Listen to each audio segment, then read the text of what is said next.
talihlilikten bahsediyorum. Allah muhabbetinden bahsediyorum. Allah muhabbeti, onunla sıkı, gizli, sevdiğinle gizli münasebet içinde, münasebetini koruduğun gibi onunla sıkı ve gizli bir münasebet içinde bulunma. Daima başını kaldırıp, meçhul noktalarda onun hoşnutluğunu arama, araştırma. Allah'ım ben şu işi yaptım ama bilemiyorum, hoşnut musun? Hep onunla mütabakatı araştırma. Hep dediklerine uyup uymadığını araştırma. Bu Allah sevgisidir. Ve iyi bakarsanız marifetten farkı yoktur. Ve iyi bakarsanız imandan farkı yoktur. Ve ben zaten size ruh insanının halini anlatıyorum. Ruh insanının sevgi buğdunu arz ediyorum. Sevgiliyle sürekli mütabakat içinde bulunma. Allah'la mütabakat içinde bulunma. Ta'sil ilahe ve ente tuzhiru hubbehu. Hâzâ le'amri fil fi'âli bedi'u. Lev kâne hubbuka sâdikan le'ata'teh. İnnel muhibbe limen yuhibbu muti'u.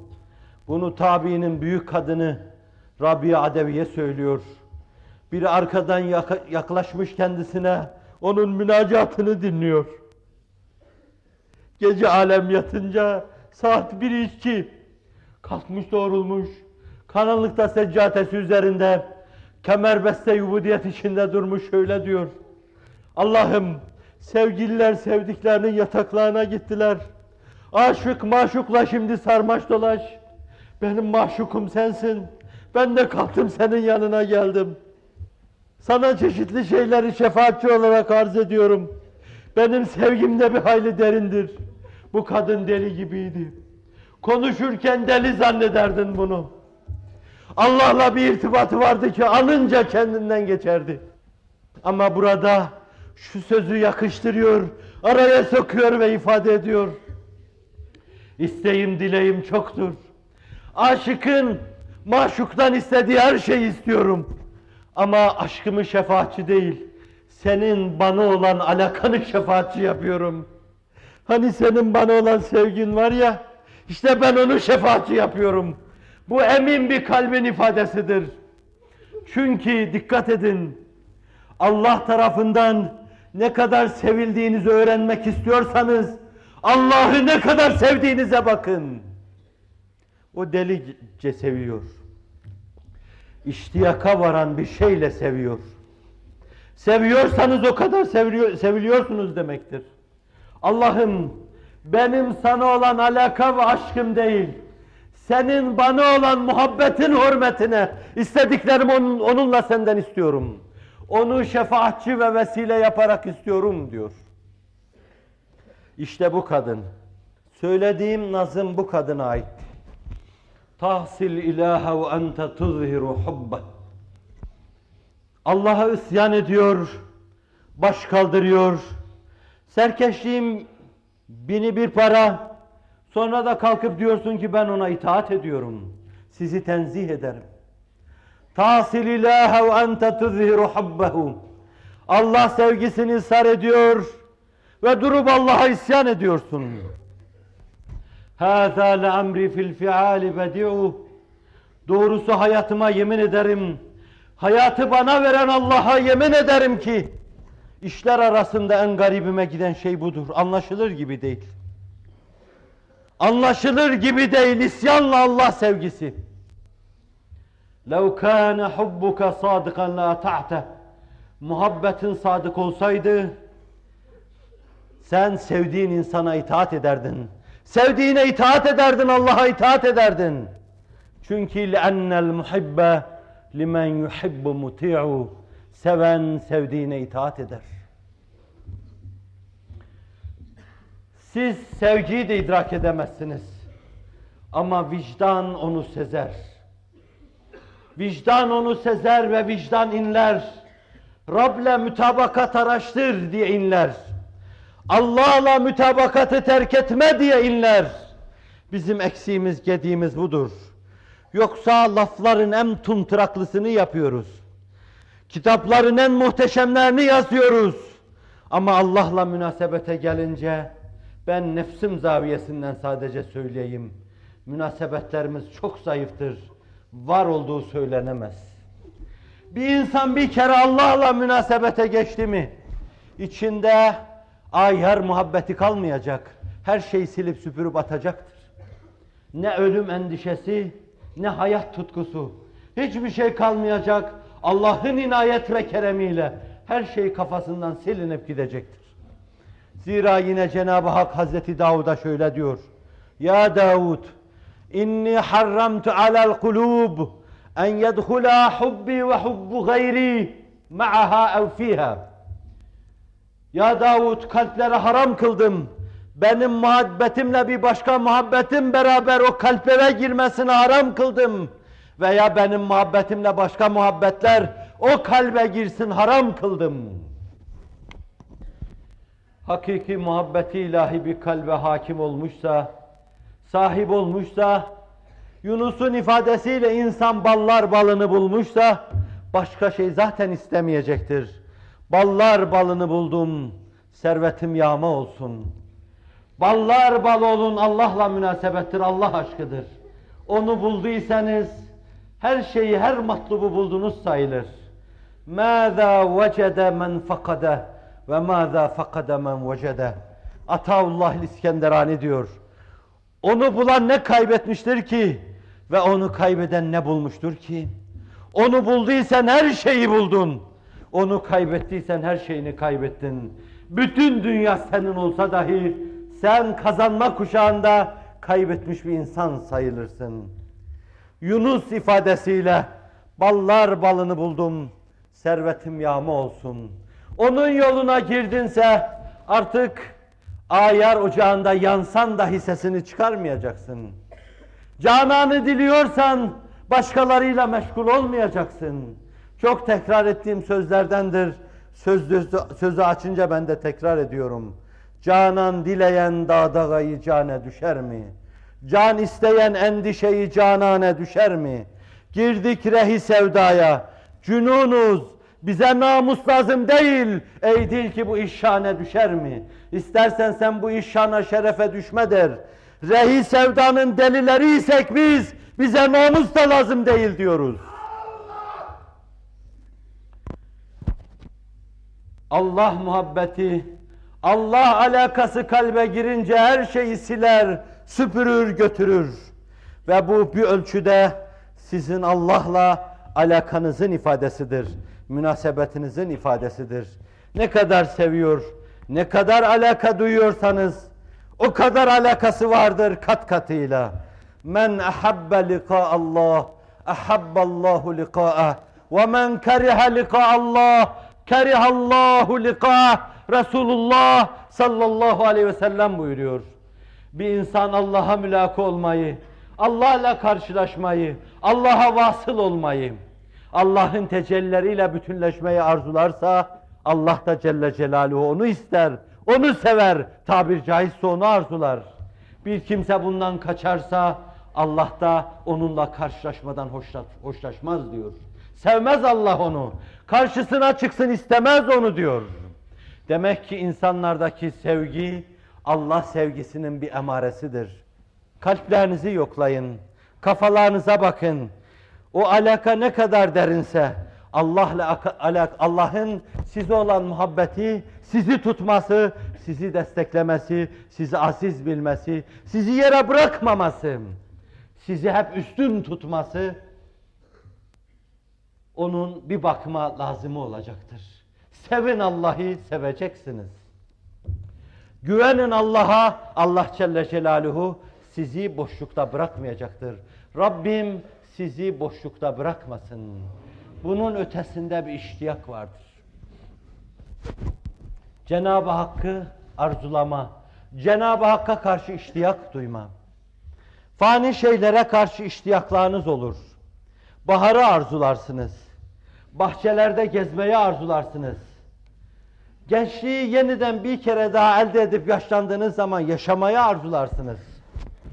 Başka arzularınız da olur. Ben peygamber kürsüsünde batılı tasvir etmemek için sallallahu aleyhi ve sellem söylemiyorum. Yoksa bir gencin iştiyak duyabileceği başka şeyler de olur. Bu arzular, bu iştiyaklar için bazen canlar feda edilmiştir. Canlar verilmiştir. Bahara arzu duyulmuştur. Anneye babaya arzu duyulmuştur. Fani mahbuba arzu duyulmuştur. Evliyaya arzu duyulmuş, iştiyak duyulmuştur. Enbiyaya arzu ve iştiyak duyulmuştur. Enbiyaya arzu ve iştiyak duyulmuştur deyince zannediyorum sizin içinizde de tıp bir damla düşüyor. Zira enbiya deyince sizin nebiniz hatıra gelir. Hz. Muhammed Mustafa hatıra gelir. Yine çok naklettiğim şeylerden birini nakledeceğim. Şu iştiyakı göstermek için. Hayata ait günlerinin en son günlerini yaşıyordu. Bu mevzuda pazarlığa durum kapalıdır. Kimseyle böyle bir pazarlık yapmazlar. Eğer Allah Resulü'nün dünyada kalması ve onun yerine herkesin ölmesi bahis mevzu olsaydı ve bununla Allah Resulü yeryüzünde kalacağı bahis mevzu olsaydı, şüphesiz bu şerefi Hazreti Ebubekir yere bırakmayacaktı. Zira ilk defa bir bakıma kendi nabızlarında Allah Resulüne ait ölüm konkları çalmaya başladığı an, annem babam ve tatlı canım sana feda olsun, sen dur da biz ölelim, eğer ölünecekse bizler ölelim demesini çok iyi biliyordu. Hazreti Ömer beyni atacak, zıvanadan çıkacak kadar bu mevzu karşısında sarsılacaktı. Ve bütün ashab-ı kiram da bundan daha geri kalmayacaktı. O son dakikalarda, son günlerde onların yüzlerine tatlı tatlı bakacak, arkadan vuslat günlerini takip eden, hasret günlerini yad edecek, başını aşağıya doğru eğecek ve hıçkıra hıçkıra ağlayacaktı. Ve işte bu günlerdi ki anam Fatıma radıyallahu anh, anam diyorum, ben onun 2 yaşını geçtim. Ama hayatı seniyelerinde kazandığı kazancın onda birini elde edemedim, talihsiz. Yapmacıktan bütün hayatım boyunca 25 yaşında hayata gözlerini kapayan anama hep anam dedim. Ve derken de iliklerime kadar bütün benliğim benimle beraber onu söyledi. Ve bunda çok samimiyim. Bunda çok samimiyim. Anamın bir kere anacığım, böyle öksürükle de sen anlatılmazdın ama öyle düştü bugün şansına, talihine.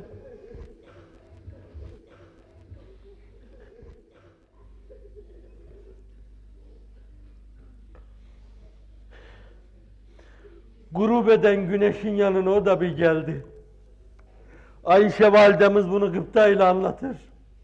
Babası gibi yürürdü, babası gibi otururdu, babası gibi kalkardı, babası gibi bakardı, babası gibi konuşur, babası gibi düşünürdü.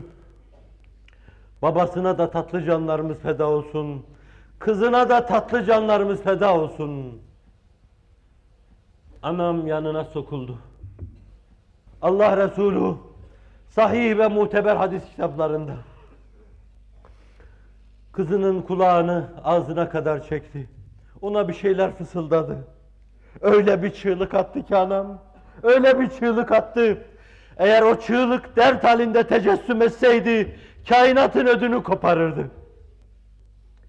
Dayanamayacağını görünce Allah Resulü bir daha çekti. Onun kulağına bir şeyler daha fısıldadı. Kulağını dudaklarından uzaklaştırırken anam tebessüm ediyordu. Gülüyordu artık.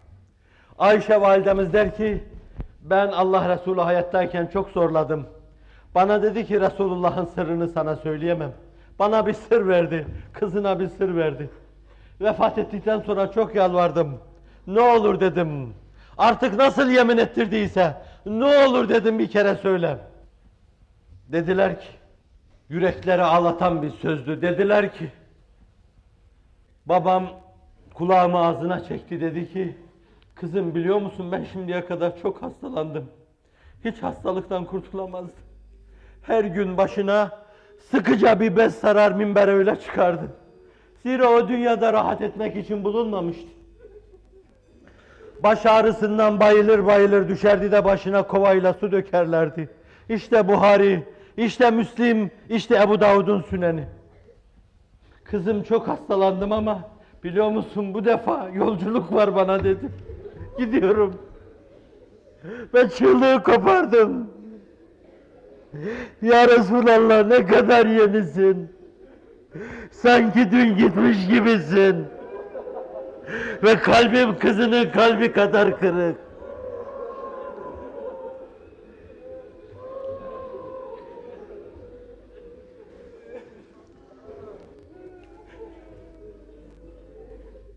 O dayanamadı, sanki ben dayandım mı?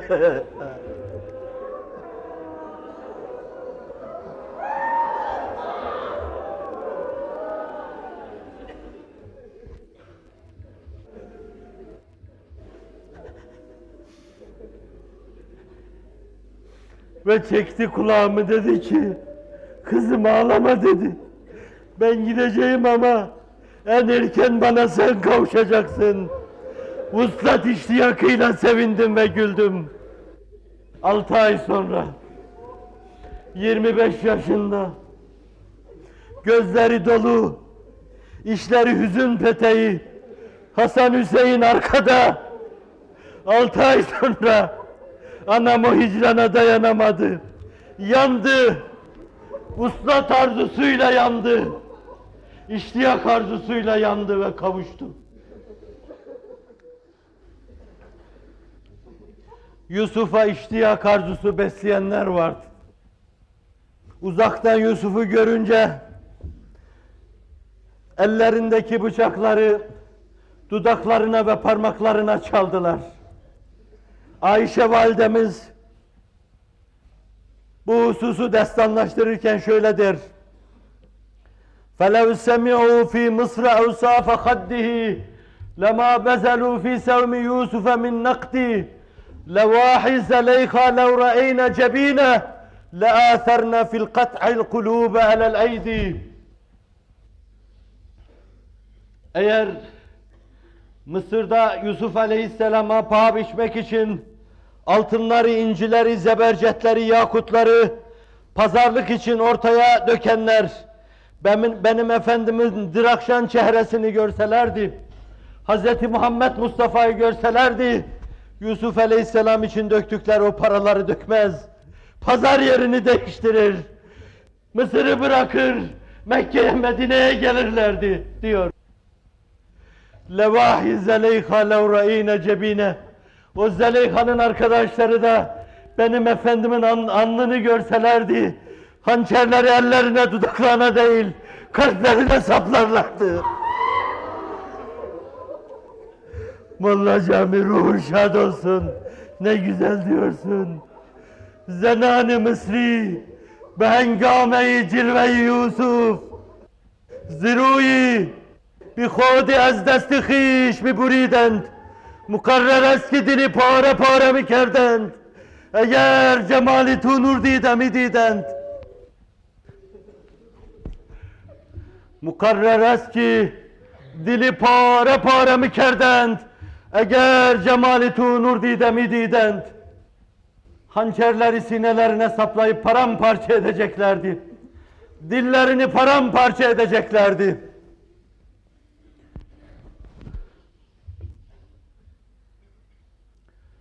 Estağfurullah ya Rabbi. Estağfurullah ya Rabbi. Aziz kardeşlerim, size iştiyaktan bahsediyorum. Yusuf'u iştiyak, hançerler sinelere inip kalkıyor. Resulullah iştiyaktan bahsediliyor. Hançerler sinelere saplanırdı deniyor. Efendimiz varken o sözü söylemek bana düşmez. Ama ben bir şey diyeyim ve çok iyi dinleyin. Ya benim o arzın ve semanın ezel ve ebed sultanı Allah'ın cemalini görselerdi. Ya Allah'ın cemalini görselerdi. Ya vicdanlarında onu duysalardı.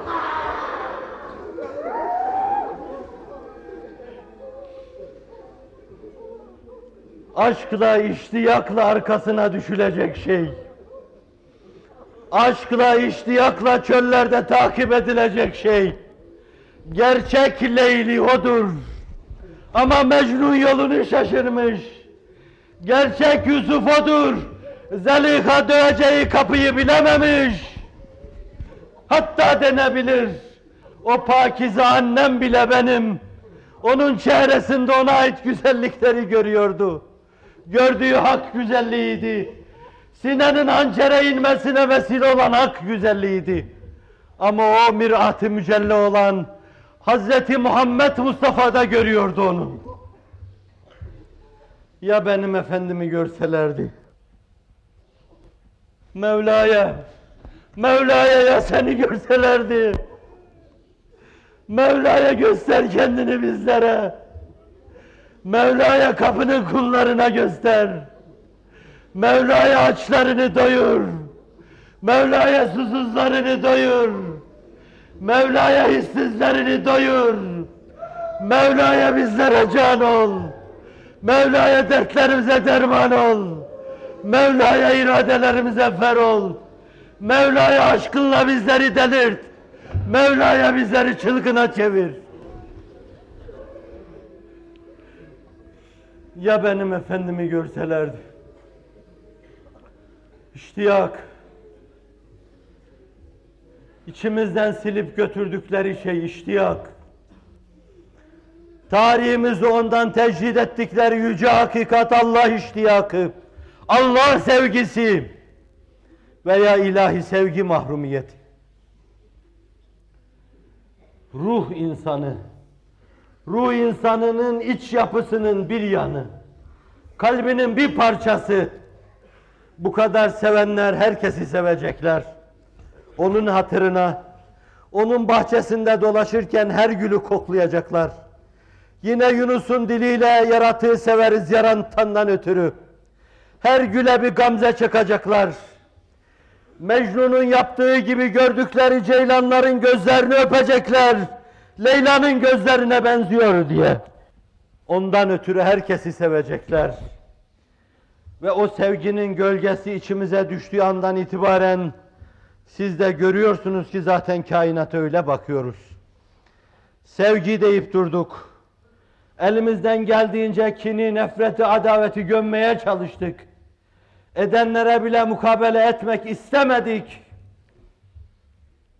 Zira bu ikinci dirilişin sevgi kaideleri üzerine yeniden teessüs edeceğine, sevgi kaideleri üzerinde gelişeceğine inanıyoruz.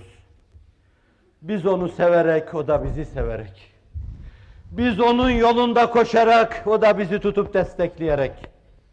Bu sözlerde bana yine bir hakikat eri, bir hakikat pirinin sözlerini hatırlattı. Sen Mevla'yı seven de Mevla seni sevmez mi? Rızasına even de rızasını vermez mi? Sen hakkın kapısında canlar feda eylesen, emrince hizmet etsen Allah ecrin vermez mi? Allah'ım 1000 kere şahidim, sen 1000 defasını verdin. Sen hakkın kapısında canlar feda eylesen, emrince hizmet etsen Allah ecrini vermez mi? Sular gibi çağlasan, Eyüp gibi ağlasan, Eyüp gibi ağlat Allah'ım. Kurban olayım sana. Kaç defa sana dedim, beni evvah münip kıl, inleyen insan eyle, ağlayan insan eyle. Gülmedik.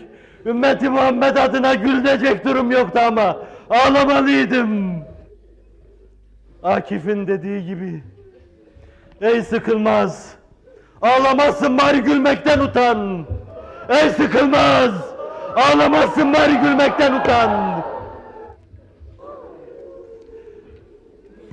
Sular gibi çağlasan, Eyüp gibi ağlasan, ciğergâhi dağlasan, ahvalini sormaz mı? Haşa, vefasızlık bizim işimiz. O vefidir, o Aliyyü vefidir. Ona duyulan iştiyaklar boşa gitmeyecek. Arzu ederseniz gelin bir deneyin. Şu gece, en yakın gece deneyelim. 5-10 rekat namaz kılalım. Başımızı bir yere koyalım. İçte ve dışta, İman, Kur'an ve Muhammed Mustafa düşmanları için avazımız çıktığı kadar evin duvarlarını inletircesine, yetmez mi müsab olduğumuz bunca devahi diyelim. Canım çıksın Akif, Bu dertler o kadar kat kat yaşamıştı ki bana kalırsa günah işliyordu. Ama öyle delirmişti ki günah işlememesi mümkün değildi. Çığlıklar içinde şöyle diyordu: ağzım kurusun, yok musun ey adli ilahi diyordu. Demeyeceğim. Bugünü görseydi o da demeyecekti. Bugünü görseydi o da demeyecekti.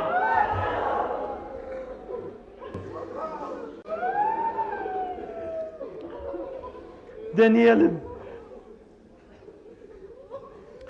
Deneyelim bir kere. Birkaç saat bir ahu efkan edelim. Deneyin. Amerika'nın kapısını vurduğunuz gibi bir de bunu deneyin. İngilizlere başvurduğunuz gibi bir de Allah'a başvurun. Fransızlara başvurduğunuz gibi Allah'a başvurun. Alman'a başvurduğunuz gibi Allah'a başvurun. İşlerinizin istikameti içinde, duygularınızın duruluğu içinde kalkın yalvarın. Birkaç gece yalvarın.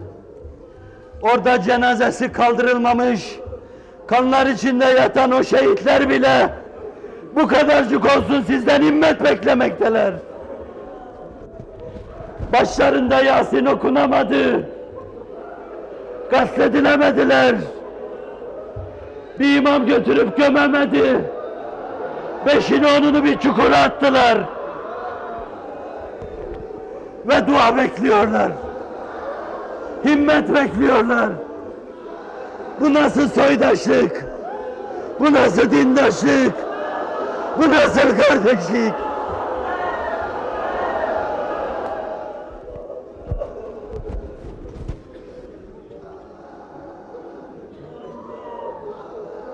Aziz şehitlerim, ben biliyorum ki siz zaman ve mekan üstü tay ederek buradaki şu çığlıkları duyuyorsunuz.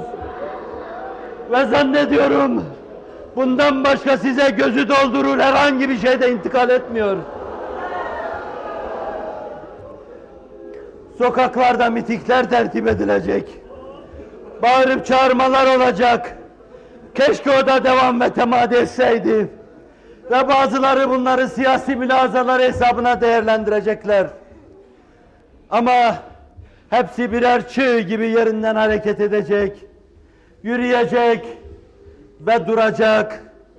Bu oradaki şehitler, oradaki gaziler, oradaki mağdurlar, oradaki mazlumlar, mağduriyet ve mazlumiyetleri bile baş başa kalmaya devam edecekler. Her şey bitecek. Çünkü bu işin çare-i yeganesi, kalplerin Allah'a teveccüh etmesi, bütün bir iştiyakla herkesin Allah'a yönelmesi ve bu iştiyakın devam ve temadisiyle zannediyorum aşılmaz gibi zannedilen tepeler, dağlar aşılacak. Kandan irinden deryalar geçilecek. Mazlumun, mağdurun, mahkumun imdadına koşulacak.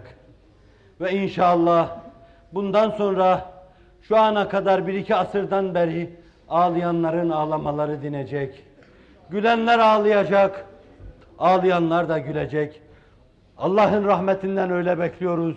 Ama sen iştiyak adına, Allah sevgisi adına daha beslenme, daha bilenme, daha gayret sarf etme mecburiyetindesin. Ve yine bir münasebetle arz etmiştim. Bir münasebetle arz etmiştim. İştiyakla Hazreti Şuayb Aleyhisselam senelerce ağlar ve gözlerini kaybeder. Nebinin gözlerini Allah iade eder, bir kere daha ağlar. Senelerce. Yine gözlerini kaybeder. Yine senelerce ağlar, yine gözlerini kaybeder. Allah Celle Celaluhu ona şöyle ifade buyurur. İn kana bukauka min eclin nari fakad ecertuka minha. Eğer ağlaman cehennemden kurtulmayı hedeflemek içinse, cehennemden kurtulmayı hedefleyerek ağlıyorsan, ben ondan seni halas ettim. İn kana bukauka li eclil cenneti fakad ebahtuha laka. Eğer ağlaman cennet içinse, ben zaten onu sana mubah kıldım. Ağlaman cennet içinse kulum, ben onu sana mubah kıldım. Ağlaman cehennem korkusundan ise ben ondan seni halas eyledim. Sen teminat ve garanti altındasın. Koca Şuayb Aleyhisselam inledi ve şöyle dedi: Şevkan ila likaik. Ne cehennem derdim var, ne cennet derdim var, ne de cehennem korkum var. Şevkan ila likaik. Hak dostlarında ses hep aynı çıkar. Gözümde ne cennet sevdası, ne cehennem korkusu. 25 milyon milletimin imanını selamette görürsem, cehennemin alevler içinde yanmaya razıyım. Ey koca sultan, başını kaldır bak. Nereler cehennemin alevler içinde yanıyor. Sana rahat yok. Yaşadın, sana rahat yok. Zindanlar, mahkemeler, sana rahat yok. Öldün, seyrediyorsun. Ülkem, insanım dediğin yerlerde kızıl kıyametler kopuyor. Milletimin imanını selamette görürsem, cehennemin alevleri içinde yanmaya razıyım. Çünkü vücudum yanarken gönlüm gül gülistan olur diyordun. Ama değil şu anda. Ben görüyorum ki değil. Cehennemin alevleri içinde yanmaya razıyım. Yanmıştın. Ocak gibi yanmış, gam ishar eylememiştin. Öyle demiştin. Yansam da ocak gibi gam eylemem ishar. Cayır cayır yanmıştın. Ama ihtimal ki benden sonra bu nar-ı Nemrut verdi selam olur deyip gitmiştin. Ve biz de verdiğin ümitlere dayanarak senelerden beri bekliyoruz. Alem-i İslam'ın çektiğini gördükçe bekliyoruz. Şuayb Aleyhisselam diyordum. Dertli söylegen olur. 20 sene, 30 sene ağlıyor. 3-4 defa gözleri kapanıyor ve Allah açıyor. Cehennemden korkundan ise ben seni ondan halas eyledim. Cennet içinse zaten onu sana mubah kıldım. Şevkan ila likaik. Sana mülaka olma iştiyak, Allah'ım, başka derdim yok. Gözümde ne cennet sevdası ne cehennem korkusu, Allah'ım sana iştiyak. Ben seni düşündüm Allah'ım diyor. Allah ne buyuruyor? Allah buyuruyor ki لِأَجْلِ ذَٰلِكَ اَخْتَمْتُكَ nebiyyi ve kalimi. İşte bunun için 10 sene sana kelimim ve peygamberim dediğim Musa'mı sana hizmetçi olarak çalıştırdım. Sen Allah'a karşı bu kadar iştiyak duyduğundan dolayı Hz. Musa'yı tam 10 sene sana hizmet ettirdim. Ve geriye dön isterseniz. Sular gibi çağlasan, Eyüp gibi ağlasan, ciğergahı dağlasan, ahvalini sormaz mı? Sen Şuayb oldun, inledin de Allah kelimini sana istihdam etmedi mi? Allah nebisini sana hizmetçi olarak göndermedi mi? Rica ederim. Şevkan ila likaik. Ben de oraya çağırıyorum. Ciddi bir mehafet ve mehabet hissiyle, iclal hissiyle Rabbe teveccüh ederek dertlerimizin dermanını onun kapısında arama. Onun kapısının tokmağına dokunma. Siz de gördünüz ki doğuda ve batıda zuhur eden kanlı irinli hadiseler üzerine gayet yumuşakça gittiler.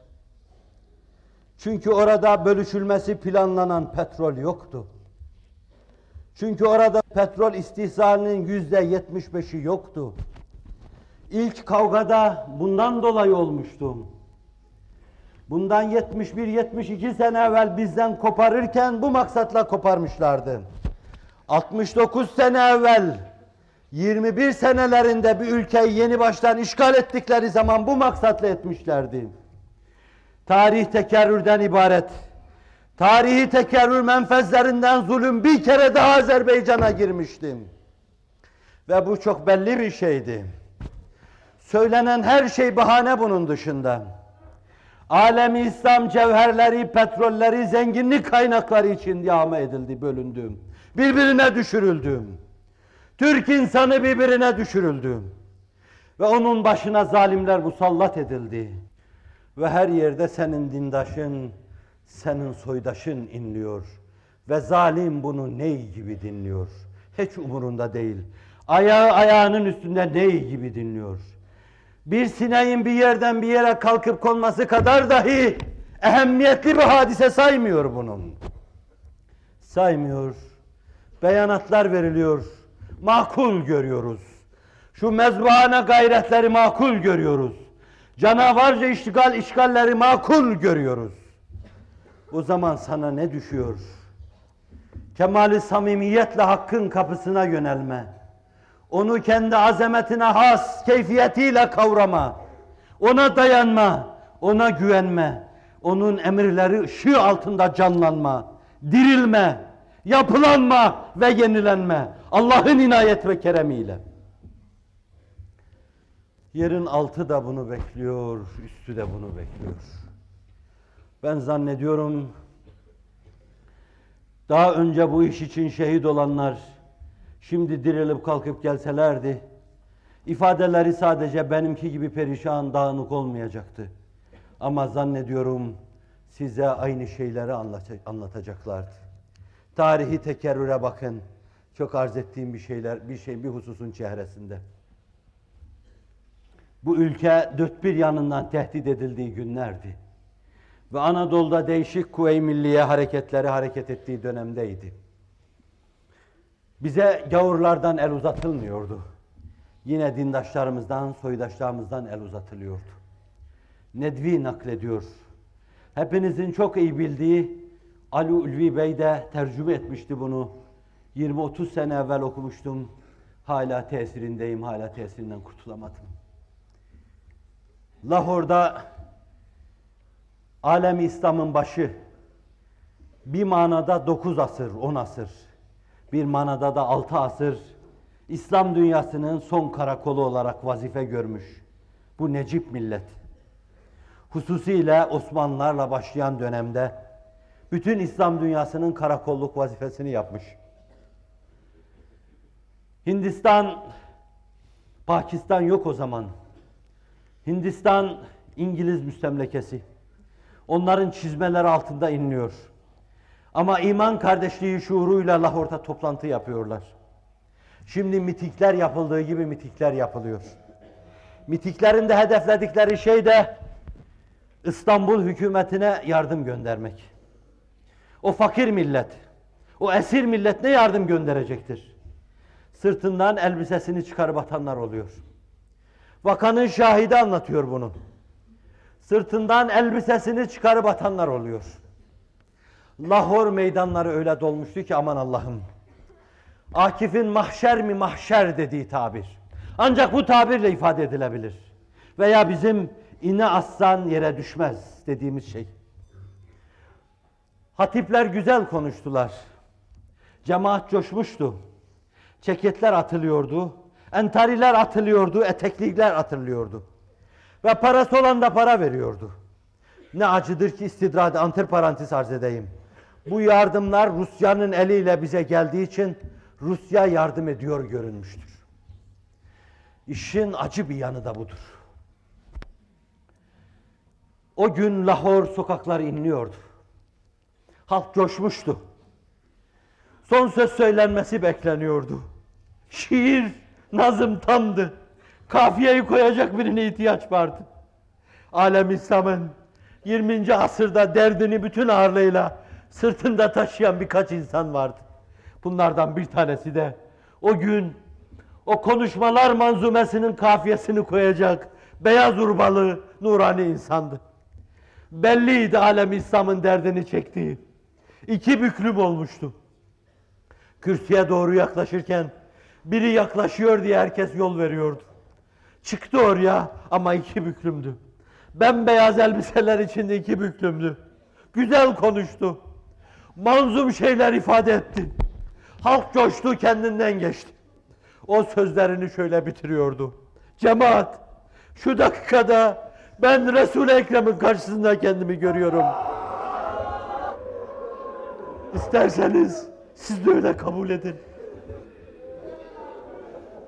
Ben Resul-i Ekrem'in karşısında kendimi görüyorum. Bana diyor ki, Doktor İkbal bana ne hediye getirdin? Ben ne diyorum ki, sultanım, sultanlar gedalardan ne hediye bekler? Asırlar var ki sana vereceğimiz hediyemiz olmadı. Fakat elimde yarım bardak kan var. Bu kan, Trablusgarp'ta senin şerefine dökülen Müslüman Türk'ün şeref kanıdır. Ben sultana hediyelerin verildiği şu dakikada dünyalara değiştirmeyeceğim şu hediyeyi takdim ediyorum sana. Ben bunu önce naklederken demiştim ki sözümü değiştireceğim. Demiştim ki eğer min gayri haddin ben öyle bir makama çağırsalardı, bana deseydi ki Kıtmir'im bana ne hediye getirdin? Ben diyeceğim ki ya Resulallah sana günahını ağlamış insanların gözyaşını getirdim. Evet ya Resulallah. Evet ya Resulallah. Sana günahını ağlamış insanların gözyaşıyla geliyorum. Ve üzerine Azerbaycan'da dökülen kandan bir damla döküyorum. Ki ben bunu cennetlerin kevserleriyle değiştirmem.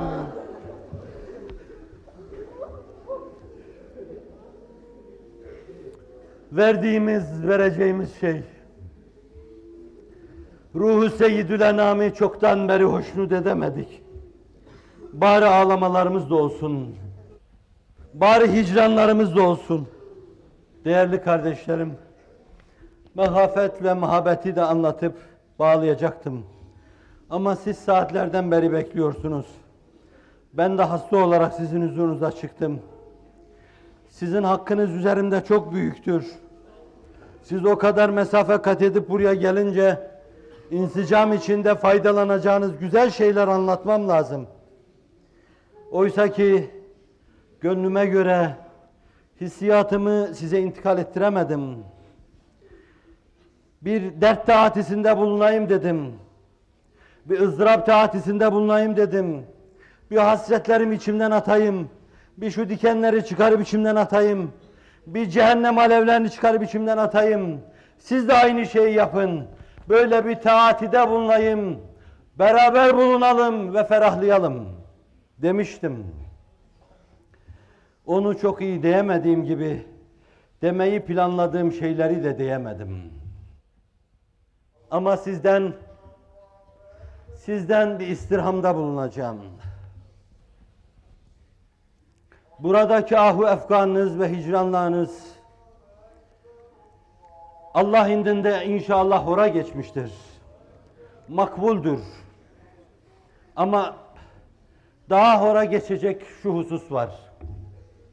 Allah rızası için bu gece evlerinize döndüğünüz zaman gecenin bir nısfı, bir sülüsü geçtikten sonra Rabbimin rızası için kalkınız. Bir güzel abdest alınız. Seccadenize kemerbeste ubudiyet içinde durunuz. Kılabildiğiniz kadar namaz kılınız. Hacet namazı için bir rivayette 12 rekat var. Dua mecmuasında ve dua ile alakalı Sünen kitaplarında gösteriyor bunu. Mecmuatül Ed'iyye var. 70. sayfasında onda da var. Bilenlerden alırsınız. Bir diğer rivayette de 2 rekat namaz kılınıyor. 2 rekat namazdan sonra Allahu Teala'ya hamdü sena ediliyor. Efendimiz'e salatü selam okunuyor. Ümmeti Muhammed'e mağfiret dileniyor ve ondan sonra oradaki dualar okunuyor. Sonra da el kaldırılıyor. Ahu efkanla ve hicranla muradınız neyse onun için dua ediliyor. Dünyada benim hiçbir muradım olmadı. 50'yi aşarken hiçbir muradım olmadı. Bu mevzuda herhangi bir muradı takiben herhangi bir yolda tutup gitmedim. Bana dediler ki dostlarım bile, biz buralarda sokakta mücadele verirken sen yumuşak döşeklerde yat. Ben elimi de Kur'an'ın üzerine koyarak söyleyebilirim çok rahatlıkla. Hayatımda bazen mecbur kalıp döşekte yatmışımdır ve zannediyorum iki elimin parmağını geçmemiştir bu.